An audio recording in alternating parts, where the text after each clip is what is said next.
ಹಲ್ಲು ಹೋಗಿ ಬೆನ್ನು ಬಾಗಿ ಅನ್ಯರಿಗೆ ಹಂಗಾಗದ ಮುನ್ನ, ಕಾಲ ಮೇಲೆ ಕೈಯ ನೂರಿ ಕೋಲು ಹಿಡಿಯದ ಮುನ್ನ, ಮೊಪ್ಪೆಂದೊಪ್ಪಳಿಯದ ಮುನ್ನ, ಮೃತ್ಯು ಮುಟ್ಟದ ಮುನ್ನ, ಮುನ್ನ ಮುನ್ನ ಮುನ್ನ ಪೂಜಿಸೋ ಕೂಡಲ ಸಂಗಮ ದೇವನ.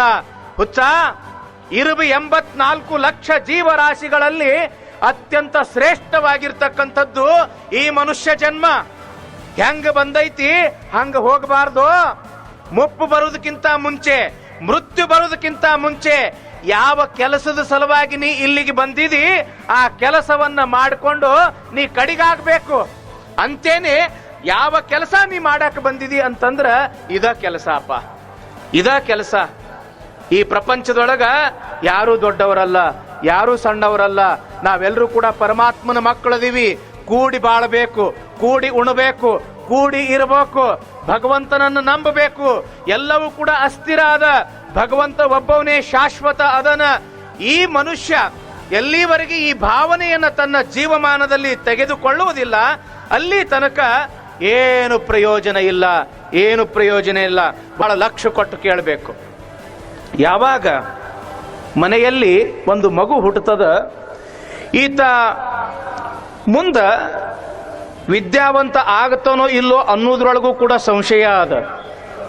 ಮುಂದೆ ಈತ ಮದುವೆ ಮಾಡ್ಕೊಳ್ತಾನೋ ಇಲ್ಲೋ ಅನ್ನೋದ್ರೊಳಗೂ ಕೂಡ ಸಂಶಯ ಅದ. ಈತ 4 ದುಡ್ಡು ಗಳಿಸಿ ಶ್ರೀಮಂತ ಆಗ್ತಾನೋ ಇಲ್ಲೋ ಅನ್ನೋದ್ರೊಳಗೂ ಕೂಡ ಸಂಶಯ ಅದ. ಆದ್ರ ಇವ ಒಂದು ದಿವಸ ಸಾಯ್ತಾನೋ ಇಲ್ಲೋ ಅನ್ನೋದ್ರೊಳಗ ಯಾವ ಸಂಶಯವೂ ಕೂಡ ಇಲ್ಲ. ನಿಮಗೆ ಗೊತ್ತಿರಬೇಕು, ಬಸ್ ಇವತ್ತು ನಾವು ಮುಂಬೈಗೆ ಹೋಗ್ಲಿ, ಬೆಂಗಳೂರಿಗೆ ಹೋಗ್ಲಿ, ಮಡ್ರಾಸಕ್ಕೆ ಹೋಗ್ಲಿ, ಒಂದು ಬಸ್ ಬಿಡುವ ಟೈಮ ನಿಶ್ಚಿತ ಇರ್ತದ. ವಿಮಾನ ಬಿಡುವ ಟೈಮು ಕೂಡ ನಿಶ್ಚಿತ ಇರ್ತದ. ರೈಲು ಗಾಡಿ ಬಿಡತಕ್ಕಂಥ ಟೈಮು ಕೂಡ ನಿಶ್ಚಿತ ಇರ್ತದ. ಆದ್ರ ಒಂದದು ಮಾತ್ರ ನಿಶ್ಚಿತ ಇಲ್ಲ, ನಮ್ಮ ಒಳಗಿರ್ತಕ್ಕಂಥ ಪ್ರಾಣ ಯಾವಾಗ ಹಾರಿ ಹೋಗ್ತದೋ ಅನ್ನೋದ್ರೊಳಗ ಯಾವ ನಿಶ್ಚಿತ ಇಲ್ಲ, ಮತ್ತೆ ಯಾವ ಸಂಶಯವೂ ಕೂಡ ಇರೋದು ಇಲ್ಲ. ಒಳಗೆ ಇರ್ತಕ್ಕಂಥ ಈ ಆತ್ಮ ಹೆಂಗದ ಅಂತಂದ್ರ, ಜೀವ ಹೆಂಗದ ಅಂತಂದ್ರ ಗಾಳಿಗೆ ಇಟ್ಟು ದೀಪ ಇದ್ದಂಗದ, ಯಾವಾಗ ಆರಿ ಹೋಗ್ತದೋ ಗೊತ್ತಿಲ್ಲ. ಒಳಗಿರ್ತಕ್ಕಂಥ ಜೀವ ನೀರ್ ಮ್ಯಾಲ ಇರ್ತಕ್ಕಂಥ ಗುಳ್ಳಿ ಇದ್ದಂಗದ, ಯಾವಾಗ ಒಡೆದು ಹೋಗ್ತದೋ ಗೊತ್ತಿಲ್ಲ. ಆ ಕಾರಣಕ್ಕಾಗಿ ತಂಗಿ, ಅಡಿಗೆ ಯಾವಾಗ ಮಾಡ್ಕೊತೀರಿವ ನೀವು? ಅಡಿಗೆ ಯಾವಾಗ ಮಾಡ್ಕೊಳ್ತೀರಿ? ಹೊಟ್ಟಿ ಹಸದ ಬಳಕ ಮಾಡ್ಕೊಳ್ತೀರೋ ಏನು ಹೊಟ್ಟಿ ಹಸಿಯುವುದಕ್ಕಿಂತ ಮುಂಚೆ ಮಾಡ್ಕೊಳ್ತೀರೋ? ಖರೆ ಹೇಳ್ರಿ, ಹೊಟ್ಟಿ ಹಸಿಯುವುದಕ್ಕಿಂತ ಮುಂಚೆ ಅಡಿಗೆ ರೆಡಿ ಇಟ್ಕೊಳ್ತೀರೇನಿಲ್ಲ? ಹೊಟ್ಟಿ ಹಸದ ಬಳಕ ಉಣ್ಬೇಕು ಅಂತ. ಹೊಟ್ಟಿ ಹಸಿಯುವುದಕ್ಕಿಂತ ಮುಂಚೆನೆ ನೀವು ಹೆಂಗ ಅಡಿಗೆ ರೆಡಿ ಇಟ್ಕೊಳ್ತಿರೋ, ಬುತ್ತಿ ರೆಡಿ ಇಟ್ಕೊಳ್ತಿರೋ, ಸಾಯುವುದಕ್ಕಿಂತ ಮುಂಚೆನೆ ಧರ್ಮ ಎಂಬತಕ್ಕಂಥ ಬುತ್ತಿ ರೆಡಿ ಇಟ್ಕೋಬೇಕು ನೋಡ್ರಿ. ಯಾಕ? ನೀ ಗಳಿಸಿರ್ತಕ್ಕಂಥ ರೊಕ್ಕ ರೂಪಾಯಿ ಉಣ್ಣಾಕ ಬರುವುದಿಲ್ಲ.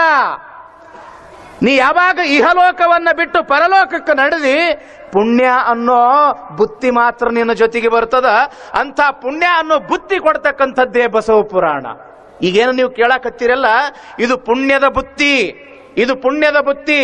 ಅಲ್ಲೋ, ವರ್ಷ ಅಲ್ಲ, 2 ವರ್ಷ ಅಲ್ಲ, 70-80 ವರ್ಷ ಈ ಭೂಮಿ ಮೇಲೆ ಇದ್ದು ಮ್ಯಾಲ ಬಂದಿದಿ, ಏನು ಗಳಿಸಿ ಅಂತ ತಿಳ್ಕೊಂಡು ಮ್ಯಾಲ ಹೋದಾಗ ಆ ಪರಮಾತ್ಮ ಕೇಳ್ದ ಅಂತಂದ್ರ ಏನ್ ಹೇಳ್ತೀರಿ? 2 ಅಂತಸ್ತಿನ 4 ಅಂತಸ್ತಿನ ಮನಿ ಕಟ್ಟಿನಿ ಅಂತೇಳಿ ಹೇಳ್ತೀರೇನು? 20 ತೊಲಿ ಬಂಗಾರ ಗಳಿಸಿನಿ ಅಂತ ಹೇಳ್ತೀರೇನು? 1000 ಎಕರೆ ಜಮೀನು ಗಳಿಸಿರಿ ಅಂತ ಹೇಳ್ತೀರೇನು? ಇಲ್ಲ ಇಲ್ಲ ಅಂತ ನಮ್ಮ ಧರ್ಮ ಏನು ಗಳಿಸಿ, ಪುಣ್ಯ ಏನು ಗಳಿಸಿ ಅಂತ ಕೇಳ್ತಾನ.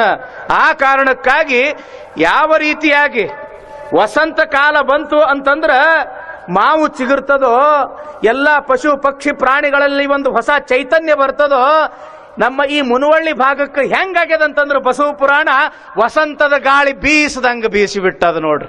ವಸಂತದ ಗಾಳಿ, ಜಂಗಮನ ಸುಳಿವು ಅದು ವಸಂತದ ಗಾಳಿ ಅಂತಾರೆ ನಮ್ಮ ಶರಣರು. ಆ ಕಾರಣಕ್ಕಾಗಿ ಒಳಗಿರ್ತಕ್ಕಂಥದ್ದು ಹೋಗೋದಕ್ಕಿಂತ ಮುಂಚೆನೆ ಇಂಥದ್ದೆಲ್ಲ ಗಳಿಸ್ಕೋಬೇಕ್ರಪ್ಪ. ಜಿಂದಗಿ ಖತಮ್ ಹುವಾ ತೋ ಜೀನೆ ಕಾ ಢಂಗ ಆಯಾ, ಜಬ್ ಶಮ್ಮಾ ಬುझा ಗಯಿ ತೋ ಮಹಫಿಲ್ ಮೇ ರಂಗ ಆಯಾ. ಎಲ್ಲಿ ತನಕ ಆ ಪರಮಾತ್ಮ ಒಳಗ ಪ್ರಾಣವನ್ನ ಕೊಟ್ಟಾನ ಅಷ್ಟ್ರ ಒಳಗಾಗಿ ನಾವು ಬದುಕಿ ತೋರಿಸ್ಬೇಕು. ಬದುಕಿ ತೋರಿಸ್ಬೇಕು. ಒಳಗಿರ್ತಕ್ಕಂಥ ದೀಪ ಆರಿ ಹೋಯ್ತು ಅಂತಂದ್ರ ಬರೀ ಕತ್ತಲೆ ಬರೀ ಕತ್ತಲೆ ಬರೀ ಕತ್ತಲೆ. ಆ ಕಾರಣಕ್ಕಾಗಿ ಇದು ಒಮ್ಮೆ ಹೋಯ್ತು ಅಂತಂದ್ರೆ ಸಿಗುವುದಿಲ್ಲ, ಒಳಗಿರ್ತಕ್ಕಂಥದ್ದು ಹೋಯ್ತು ಅಂತಂದ್ರೆ ಸಿಗುವುದಿಲ್ಲ. ಅದಕ್ಕೇನಂತಾರ ಬಸವಣ್ಣವರು, ಮೊಪ್ಪಿಂದೊಪ್ಪಳಿಯದ ಮುನ್ನ ಮೃತ್ಯು ಮುಟ್ಟದ ಮುನ್ನ ಮುನ್ನ ಮುನ್ನ ಮುನ್ನ ಪೂಜಿಸೋ 3 ಸಲ ಅಂತಾರ ಅವರು. ಮುನ್ನ ಮುನ್ನ ಮುನ್ನ ಪೂಜಿಸೋ ಕೂಡಲ ಸಂಗಮ ದೇವನ.